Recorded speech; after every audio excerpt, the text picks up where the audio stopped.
quedamos a través del tiempo. Entonces tenemos curvas que pueden ser tipos simulares, o rectilínea o claro, o sea, que crecen rápidamente, exponencialmente al principio de la epidemia. ¿Para qué sirven las transformaciones? Como les decía, esto ya es el uso de la matemática al transformado, digamos, para la epidemiología. Permiten linealizar las curvas, ¿no es cierto?, mediante estas ecuaciones, ¿no es cierto?, que utilizan logaritmos naturales o logarítmicos específicamente, aplicando ella donde I es el porcentaje de enfermedad a ese determinado tiempo.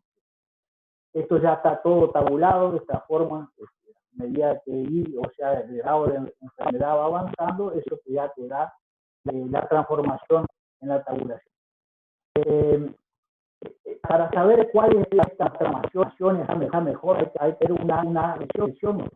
Y acá según el evaluado, creo que nos da el digamos, para la mejor linealización. ¿Para qué queremos linealizar?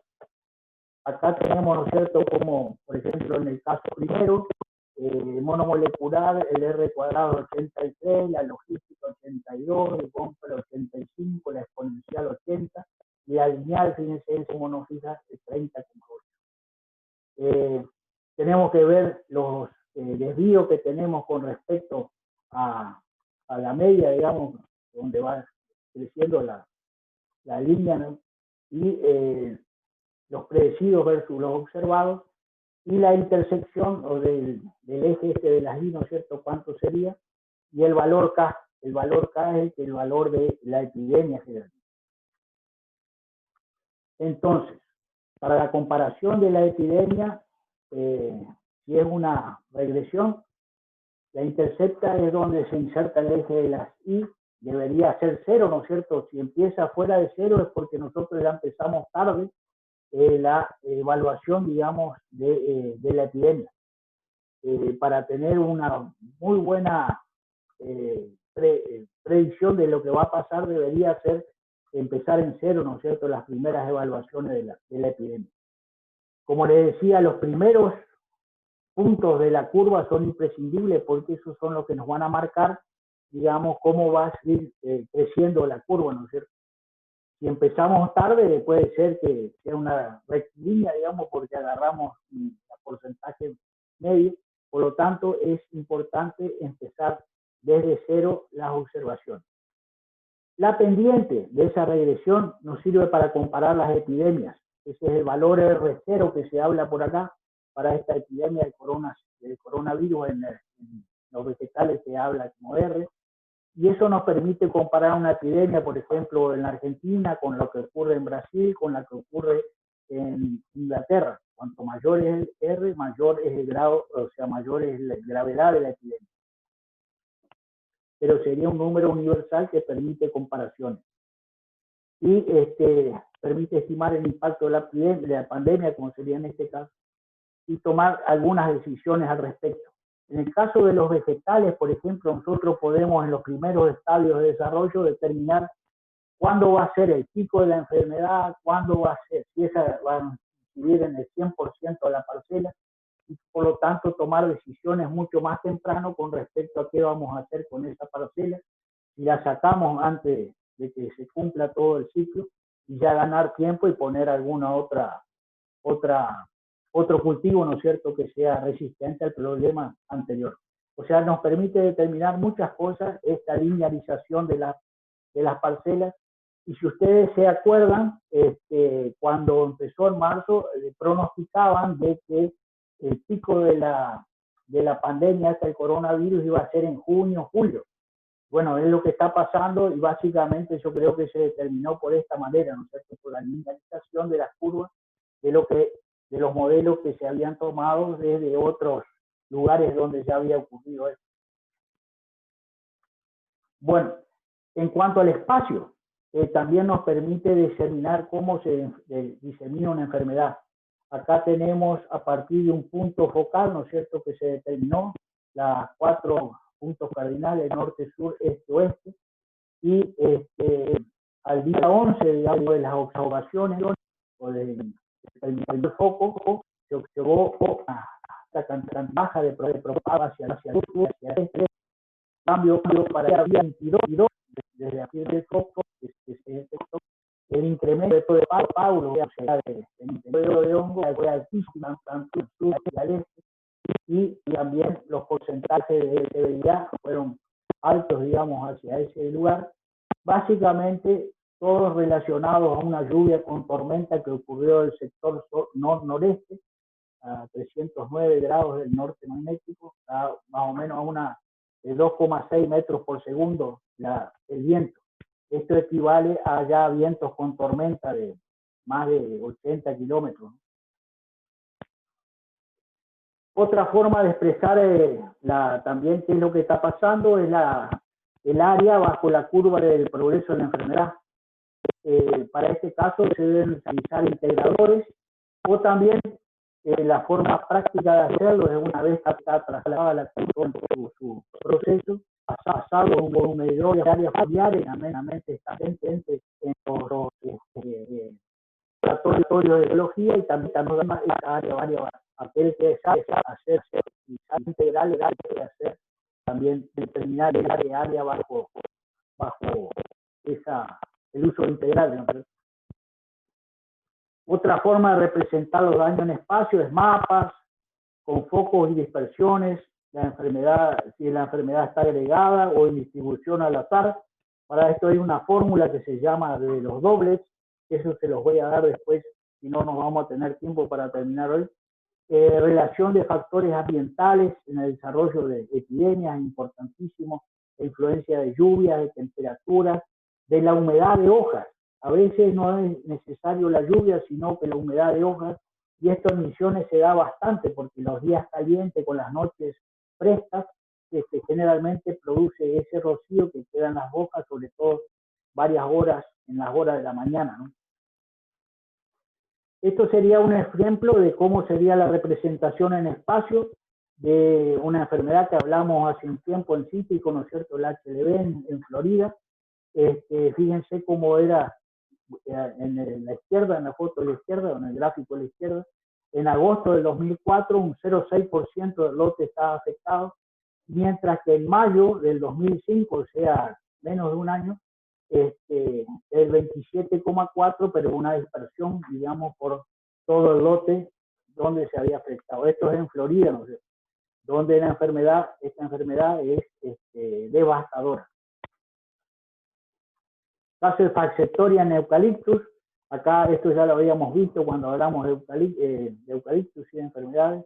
La incidencia es el gráfico del centro, cómo va evolucionando en forma de S, ¿no es cierto?, para distintos clones, que son los que están marcados arriba, y la incidencia de lluvias abajo, que está marcando que estas lluvias que se ocurren a, digamos, los primeros estadios de desarrollo de la enfermedad, hace que la misma evolucione.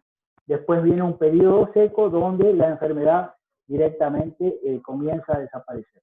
Acá se mezcla, digamos, la edad del eucalipto, cuando de forma piramidal se vuelve a ser más cilíndrico, y también eso incide en que el tipo de enfermedades varían, digamos, de una forma de la planta a la otra forma de la planta. En este caso, en la barra de arriba, en la figura de arriba, está marcado el diámetro a la altura del pecho, y fíjense que no tiene incidencia la presencia de esta enfermedad en el desarrollo. Comparativamente no hay diferencias para esta enfermedad, que es una enfermedad que afecta a las hojas de eucalipto, hay algo de foliación, pero tanto el Duni como el Grandis en general en estos 4 lotes no mostraron diferencias. Esto también habíamos visto ya para el caso. Y otra forma de representar es alto grado de susceptibilidad o resistencia, o medianamente susceptible de distintos clones. Esto también son datos que surgen de la epidemiología, de la observación a campo, y uno puede hacer esa estimación, ¿no es cierto?, de qué es cómo son la susceptibilidad de distintas vegetales, en este caso comparativo de clones de eucaliptus, para dar el grado de susceptibilidad. Altamente susceptible, moderadamente susceptible, los MS, o resistente. Acuérdense que también habíamos incorporado el término de tolerantes, que son aquellos que no afectan el crecimiento, pero presentan a la sintomatología. Bueno, es un trabajo de OIE para mostrar con un mapa cómo se va avanzando la enfermedad en distintos barrios de Monte Carlo, ¿no es cierto?, donde se hace el número de casas muestreadas con las barras más oscuras. El número de muestras está significando la presencia de cacharros, digamos, en el fondo de la casa o en alrededor de la casa. Y en las barras blancas, el número de casos positivos que se habían encontrado, ¿no es cierto?, en estos barrios donde se hacía recorrido casa por casa. A tiempo más tarde, digamos, con el descacharrado, en aquellos lugares donde se había sacado el 100%, fíjense, no hay presencia de casos positivos, mientras que en aquellos barrios donde todavía había presencia de cacharro, sí hay casos de presencia positivos, pero en baja proporción. Acá está por debajo del índice de Breton, que es el que mide, digamos, el umbral de daño. Esto significa que por debajo del umbral de daño no habría que hacer demasiadas estrategias para el control, ¿no es cierto? Y bajó solo, digamos, de esa manera, ¿no? La evolución de una enfermedad en cítrico, también con curva de tipo sigmoidal a través del tiempo. Acá está, tanto en la primera sería la severidad de la enfermedad en una escala que va de 0 a 4, y en el otro la incidencia. Rápidamente alcanza el 100% de incidencia en un lote de pomelo, donde es altamente susceptible, y en el otro de naranja Hamlin lo alcanza más tarde en el tiempo. Esto es lo que yo les comentaba, que una vez que se desata la epidemia, la curva puede ser más baja, más alta, pero a la larga deben cumplir su ciclo, o sea que alcanzan el desarrollo de la epidemia igual que en el caso anterior. Y eso es lo que se está viendo ahora que está pasando en Argentina, ¿no es cierto?, con el caso. Al principio era baja y ahora está aumentando el número de casos, y a la larga va a complementar el ciclo de la epidemia. Abajo están, digamos, todo lo que sería relacionado a los datos de humedad de hojas, leaf wetness, y la presencia de lluvia. Una lluvia que ocurrió unas 3 semanas, digamos, que comenzó la brotación de las plantas de pomelo, directamente fue la que incrementó rápidamente la incidencia y también la presencia o la severidad de daños en las frutas de pomelo. Siempre estos incrementos o picos están relacionados a factores climáticos, digamos, de alguna manera. Hay otra forma de representar. Acá tenemos en el eje de la derecha las lluvias, la humedad de hojas y el grado de severidad de la enfermedad. A medida que aumenta el grado de severidad es porque aumenta la cantidad de lluvia y también está aumentando la humedad de las hojas o de las frutas, digamos, en este caso por el rocío que les comentaba, ¿no? ¿Qué pasa con insectos? En este caso son pulgones, básicamente. Fíjense, distintos tipos de pulgones, cómo van evolucionando a través del tiempo, los picos se van formando. Según el tipo de árbol que se está mostrando, es categoría. O sea, responde los tipos biológicos de las plantas que se muestran, de los árboles. Uno hace la correlación. En el eje de la sequía están los grados de severidad, 0, 1, 2, 3, 4, para este caso el número de pulgones, y fíjense cómo va una recta, digamos, donde hay dispersión, digamos, a partir de esa recta, pero a medida que incrementa los grados de severidad, está indicando que incrementa el número de pulgones que se encuentran presentes. Está muy marcada la relación. Bueno, y después, para la interpretación, o sea, para la toma de decisiones en base a los datos climáticos, a los datos del patógeno y al comportamiento de los comeros, es decir, se desarrolló distintos modelos. Estos modelos son para tomar decisiones en cuanto a qué es lo que va a hacer con la enfermedad. Pueden ser modelos de representación simplificada o de representación o analogía de algo que existe, digamos, en la realidad. Estos modelos pueden ser mentales o tangibles. Los tangibles a su vez se pueden dividir en físicos o abstractos, y los abstractos en cualitativos o cuantitativos utilizando modelos estadísticos. Estos básicamente de la derecha, los modelos abstractos, son los que generalmente se utilizan para básicamente el pronóstico de enfermedades. Bueno, acá da descripciones de qué es un modelo tangible, qué sería un modelo físico. Un tangible son descripciones, diagramas de flujo, modelos físicos o ecuaciones, mientras que un modelo físico reproduce la forma o función de la realidad original de una menor escala o de forma más simplificada. Los modelos abstractos, como les decía, son aquellos que son de mayor relevancia para la epidemiología porque te permiten tomar decisiones en base a hechos, sobre todo meteorológicos, que van ocurriendo en relación a la fenología del cultivo. Los modelos abstractos pueden ser divididos en cualitativos o cuantitativos.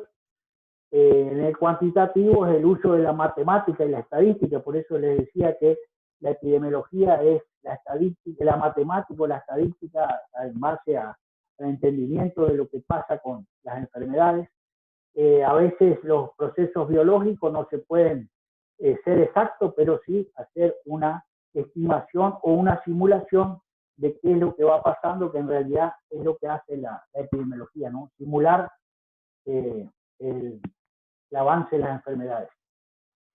Estos modelos predictivos nos permiten entonces realizar predicciones de qué es lo que va a pasar con el cultivo, qué es lo que va a pasar con la enfermedad, y tomar decisiones antes de que ocurra, digamos, el avance completo de la epidemia.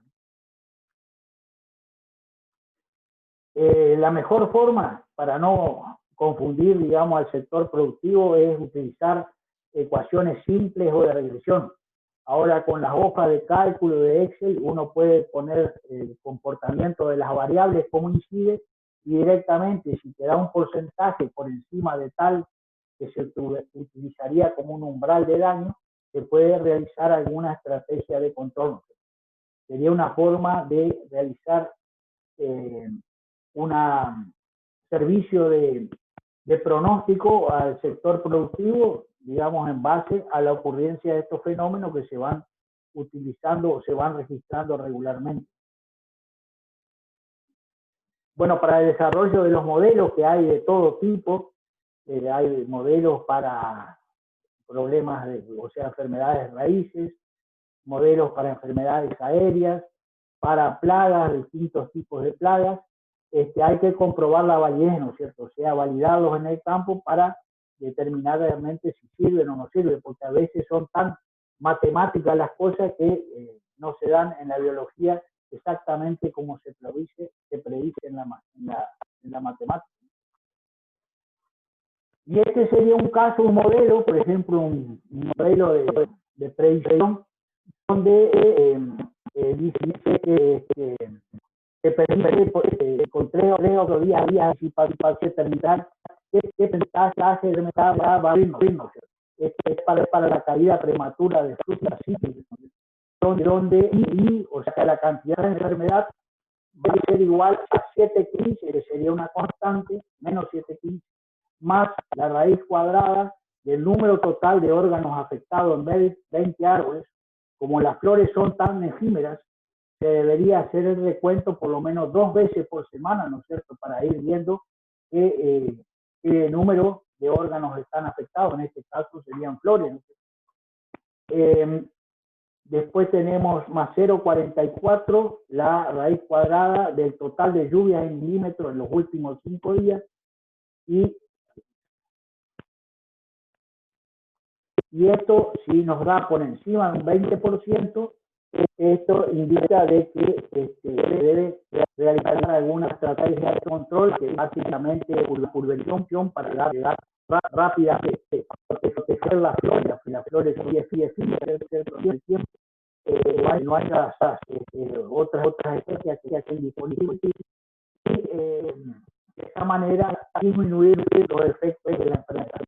Esta enfermedad fue devastadora, digamos, de la floración o de la producción cítrica en Florida, también lo es en Brasil y también presente acá en Misiones. Y bueno, básicamente yo dejaría por acá, digamos, les voy a, en este tiempito que queda, les voy a dar si no hay alguna pregunta, les voy a dar la consigna de hoy para hacer esta práctica. Este es un lote de hierba que está cargado, digamos, en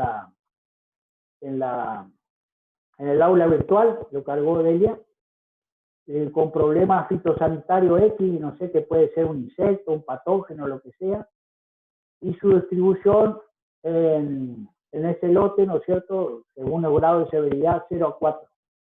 Acá en este lado tenemos la zona baja, la zona alta. Acá tenemos lindante una plantación de pino. De este lado tenemos una de monte nativo. Y acá de este lado un lote de maíz, ¿no es cierto? Acá está la fila, las plantas que hay en ese lote y en este caso la fila, ¿no es cierto?, que hay en el lote. Y esto que está marcado acá son los grados de severidad. O sea, cada planta, el 0 significa que la planta está sana, el 1 tiene el grado de severidad 1, el 2. Entonces, la consigna es: establezca según su propio criterio una escala de daño de 0 a 4 para este problema fitosanitario. O sea, vayan dándole algún valor o alguna forma de constatación de qué significaría el grado 0 hasta el grado 4. Segundo, determine la incidencia y la severidad de este problema fitosanitario. Para eso viene a explicar la fórmula que les mostré anteriormente. Y una vez familiarizado con los síntomas de este problema fitosanitario, al visitar otros lotes, ¿no es cierto?, ya no sino otros lotes de hierba donde se sospecha que tiene el mismo problema, ¿por dónde empezaría a monitorear para detectar rápidamente el problema y si hay relación con los cultivos aledaños? Justifique su respuesta. O sea que esa es la consigna para esta semana con respecto a lo que estuvimos viendo en la clase de hoy. Bueno, ¿hay alguna pregunta, algo con respecto a